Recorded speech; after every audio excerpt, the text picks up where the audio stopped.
This is QuickPix.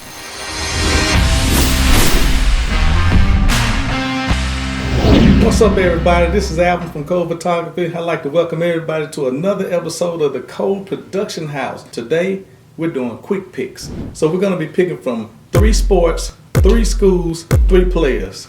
Let's do it. We're going to pick from our 3 sports, our 3 schools, our 3 players. We're going to place our layers in the QuickPix box and see what kind of composite we come up with. First,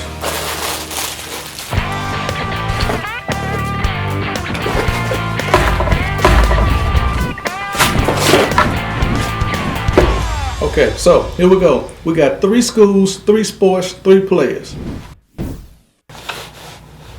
For our sport, let's see, basketball. For our school, Jim Hill High School. And my player.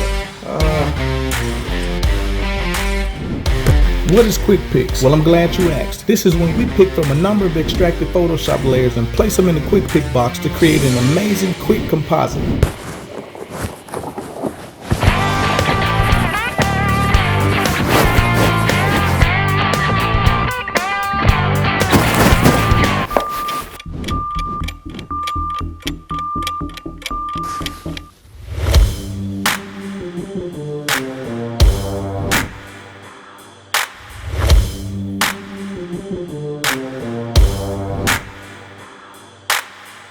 Okay guys, thank you for tuning in. This has been today's QuickPix.